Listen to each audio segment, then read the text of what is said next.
Être aux côtés d'un parcours d'emprise, c'est très complexe parce qu'il faut arrêter de saucissonner la réalité d'autrui. Hein, donc, or, toutes nos formations nous amènent à saucissonner. On dit, ça c'est l'affaire du psychologue, ça c'est l'affaire de l'assistante sociale, ça c'est l'affaire, heu, oui, des ressources dans les parcours de vie, ça c'est l'affaire des proches. Oui, on saucissonne, hein, donc, oui, ou ça c'est l'affaire de l'enseignant. Or, quand on voit les différents nœuds des parcours d'emprise, donc on voit qu'il faut travailler sur tous ces nœuds parce que c'est le dénouement, du système lui-même qui va le transformer. Donc, et donc parfois on peut pas travailler tout seul. Donc, les proches peuvent faire beaucoup. Il y a des gens qui s'en sortent vraiment grâce à leurs proches. Hem, mais pour moi, ils peuvent pas tout. Hein, donc, les professionnels peuvent beaucoup aussi, hein, donc, mais s'ils travaillent sur les différentes dimensions psychiques, sociales, économiques, les systèmes de formation peuvent faire beaucoup. Hein, donc, parmi les gens qui reprennent des formations plus tard, c'est beaucoup des gens qui ont connu un burn-out, qui ont été sous emprise ou des choses comme ça, hein. Et c'est clair que rentrer en matière avec, l'analyse, avec de nouvelles compétences, ça aide beaucoup, hein, donc, alors comment accompagner? Je crois qu'il faut une permanence dans le temps, déjà, parce que quand on voit le temps des emprises et des déprises, ça met beaucoup de temps. Donc parfois, il faut être là en pointillé. Parfois, quand on se rapproche trop d'un système d'emprise, on connaît une rupture, on en est jeté. Ah donc, le voit par exemple, et ces femmes, qui quittent un homme abuseur, d'enfants, hem,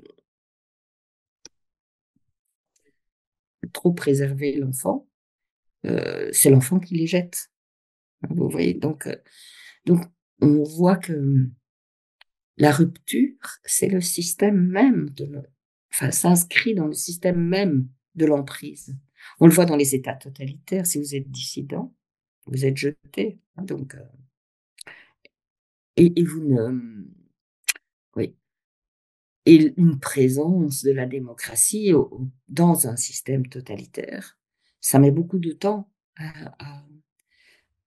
à s'exprimer et à prendre de la place. Et donc il faut être là en pointillé. Je crois que, il faut attester ce qui se passe.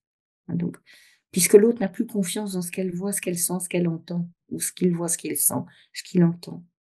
L'autre ne voit pas qu'il s'agit d'un système d'emprise. Donc, donc, se mettre en recherche avec la personne lentement, en suspendant le jugement.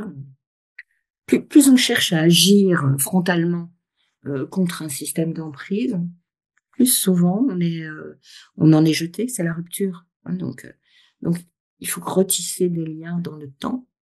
Ça, c'est pour les personnes. Après, il faut travailler en réseau, hein, donc, on le voit, par exemple, les jeunes toxicomanes en errance, vous voyez? Il y a des accroches qui se passent, mais, c'est un ensemble d'accroches qui va aider le jeune à sortir de l'errance. C'est généralement pas une personne. C'est un ensemble de traces qui vont être reposées tout au long de son parcours d'errance.